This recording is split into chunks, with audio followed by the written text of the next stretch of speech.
Here, finally, is the list of players in the play. Windows. List of players. Ginia, a girl, ages 7 and 14, spirited, strong-willed, mischievous, stubborn. Zigo, a young man, 16, serious, bright, rational, earnest, Ginia's brother. Mama, a woman, 40s, purposeful, nurturing, runs a tight ship, loving, Ginia's mother. Tato, a man, 40s, dutiful, hardworking, devout, adores his wife and children, Ginia's father. Fetter, a man, 50s, 60s, jovial, benevolent, dependable, Mama's brother. Vice, a man, 50s, good-natured, optimistic, rolls with the punches. Gestapo officer, a man, 30s, punctual, meticulous, phony, enforcer. Skipping ahead, there have been a lot of changes in the script, but I'm going to skip ahead to where I believe we left off.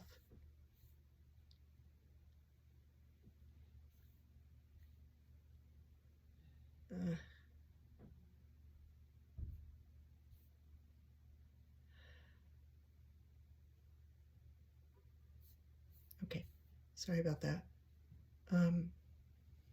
Scene 5.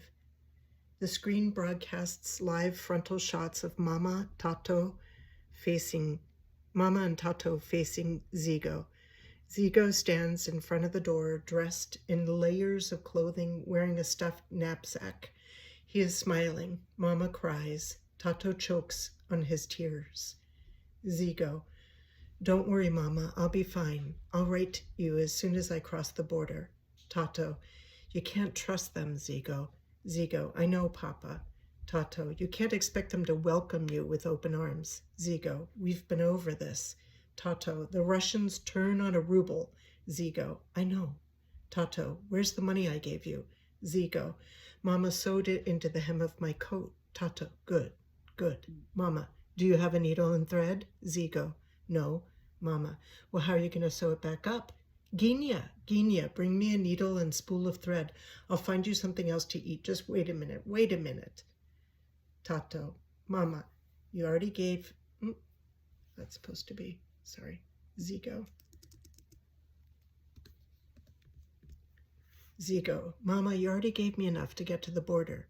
Tato, but you might have to hide in the forest or somewhere, God only knows. Zigo, remember I won't be alone, Tato. I'm meeting Abe and Gideon and Rosa. Mama, ugh, my God, poor Rosa's mother must be plotzing. Zigo, please, why don't you stay here just a little while longer? Zigo, I don't want to wait for things to get worse. Mama, maybe they'll get better. Zigo, let's be realistic, okay? Beat. Mama, Tato, I'm leaving. He grabs Mama and holds her. She tries not to collapse. He kisses both her cheeks and inhales her hair. Tato takes Zigo's face in his hands, looks in his eyes, as if it could be the last time. Zigo, Ginia, come on, Ginia, I'm going. Come say goodbye. He waits. Ginia? Nothing. Mama, it's too much for her. Zigo, I'll just go then. Ginia from off stage. Wait! She comes running on stage, stops a few feet across from Zigo. They stare at each other. Ginia, when are you coming back? Zigo, probably in a few months, little lamb. Maybe more. Ginia holds back tears. Zigo, come here. He scoops her up in his arms. Zigo, when you get older, you can come join me in Russia. But for now, the Germans are no match for you, or the Poles, or the Ukrainians. You're tougher and smarter than all of them.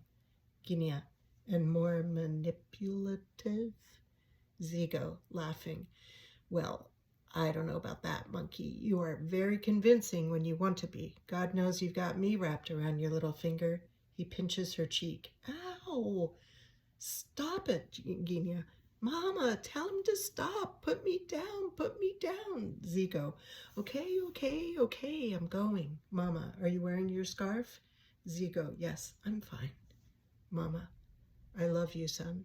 Zigo, I know, Mama, I love you too. Tato, be careful, Zigo. Use your head, not your heart. Zigo, okay, Tata. I'll leave my heart here. Zigo turns to open the door. They all freeze. Short blackout. Zigo exits stage. Sound of door opening, wind and leaves blowing in. Door shutting over his footsteps. On screen, film of Zigo walking away in the dark until his image fades in the night. Lights rise, duller than before. Mama, Tato, and Ginia are still frozen for 10 long seconds. They unfreeze. Mama smooths her hair and apron. Papa puts his arm around her. Ginia watches her parents. They seem deflated. She looks for some way to be helpful. Pulls out a chair for Mama. Mama sits. Ginia, pulling another chair close to Mama's. Here, Tato. Zigo should be Tato. Thank you, Ginia. He plops in the chair, sapped. Ginia sits too. They all stare at the empty chair for about 8 seconds. Mama, oh my God, no, I forgot to give him the needle and thread. She runs off stage to get it, rushes back on stage, grabs her coat, hat, scarf. Tato, what are you doing? Mama, I'll be right back. Tato, you can't go after him now. Mama, I'll just hand it to him. And Ginia runs to Mama. Ginia, I'll take it to him, Mama. Mama, no, I just lost one child. I'm not losing both. Tato, Rutala, you didn't lose him. He'll be back.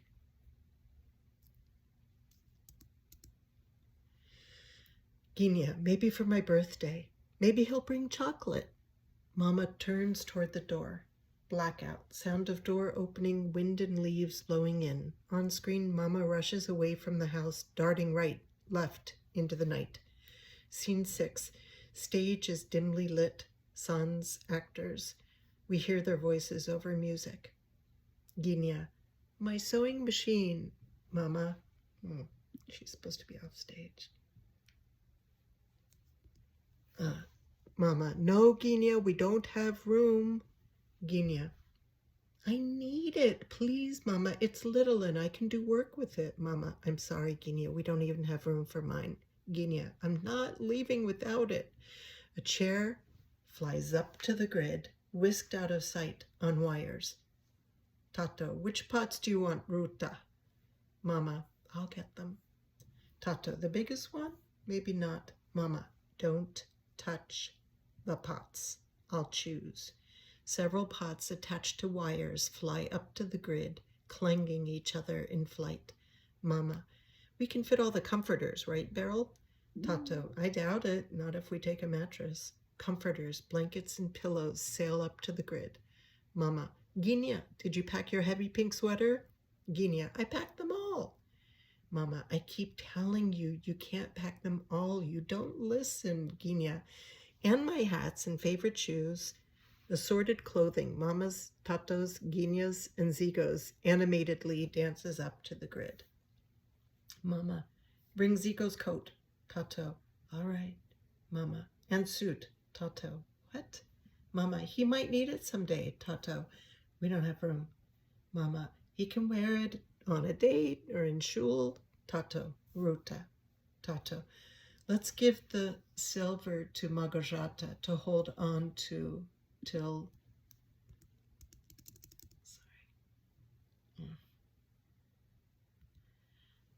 Mama, maybe he'll meet a nice girl, want to get married. Ginia, I'm bringing all my dolls. No question. Don't even try to tell me not to. Objects spring to life across the stage. Books, menorah, silver candlesticks, utensils, and all but 2 of Ginia's dolls zip up. Their chatter, clatter, pings increase in volume and echo as they fly, drowning out the family's dialogue. The dolls say goodbye. A chair, a rug, a few scattered books and papers remain. Lights fade to black. Scene 7. In darkness with music, black and white photos of the inhabitants of Jewish ghettos flash on screen, carrying luggage and sacks on their backs, street markets, a tailor sewing armbands, The rhythmic sound of feet shuffling, wagon wheels, people talking in hushed tones, occasional orders being barked in Polish. Lights rise, silhouetting Mama, Tato, and Ginia, crossing the stage, lugging their belongings. They wait in an imagined line, shuffle forward, repeat. Screens flash photos such as a man selling his bread allowance, a makeshift cafe, a child trader, starving children and beggars lying in the street. Photo examples here. Dim lights rise on Mama and Tato on either side of a small bed or mattress, pulling a blanket over a sleeping Ginia. They move to the foot of the bed and sit next to each other. Sounds of people talking, whispering nearby, dishes being washed, floor being swept. A man approaches with 2 steaming cups of tea rattling in their saucers in his shaky hands. Here you are, a nice hot cup of tea. They rise to take the teacups. Tato, oh, thank you. Mama, thank you. Weiss, sure.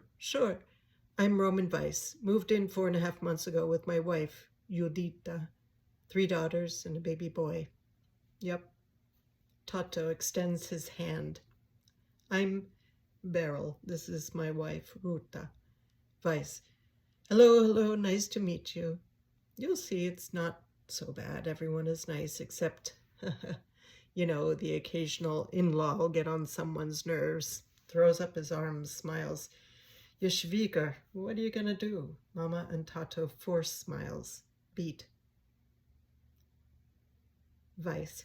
19 of us now, including you. It's definitely going to be an adjustment for all of us. Yep. But we get used to each other. What choice do we have? Beat. Well, I don't want to rush you, but if you're through, I'll just take those back to my wife. Tato, finishing his tea, hands back his teacup and saucer. Oh, yes, thank you. Much appreciated, Mama. We look forward to meeting Mrs. Weiss tomorrow. Thank you for your kind welcome, Pan Weiss. Weiss, not at all. A pleasure. Well, good night then. Mama and Tato look at each other. Beat. They clasp hands and stare straight ahead. Beat. Lights dim to black. Scene 8. Bright lights. Gestapo headquarters. Screens show sparse, clean space. A podium stands center stage facing audience. A voice off stage says, "Rise." Sound of 20 pairs of feet hitting the floor as group rises. A Gestapo official walks briskly to the podium. Gestapo officer, you may be seated. Gentlemen, thank you for coming to headquarters on this chilly but sunny day. Look around. You're in good company. Some of you may recognize each other. Gathered here today are the greatest intellectuals within 20 kilometers, doctors, lawyers, political leaders, professors, teachers, rabbis. We wanted all of you to come together in one room so we can announce the wonderful things that our government is planning for you, the Jewish leaders of Ternopil. Standing in this former school, it gives me great pride to announce to all of you, especially the professors, teachers, and clergymen present, that we are going to build a new Jewish school for you inside the Jewish ghetto, so your children can continue their studies. Yeah. We are also going to build a new Jewish hospital in the ghetto, and we will want input from the doctors among you. Yeah? Good. Now, Herr Jager will take you all to the site where we will build the new hospital. Then we will answer your questions and discuss all of this more. Verstehen? Haha, good. Voice from offstage. This way. Sound of chairs scraping the floor, quiet mumbling, footsteps crossing the room and on the stairs, offstage right. Gestapo officer watches, nods. He walks to a window, or imagined one, offstage left, and looks down, waits, takes out a Swiss Army knife and cleans fingernails. Looks out when he hears the sound of men's voices rising in protest. One shouts, "No!" A shot is fired. A thud.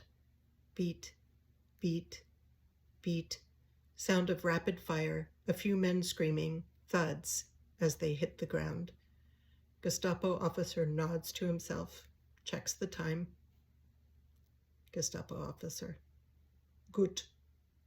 He puts away his knife, walks across the stage to exit. Blackout.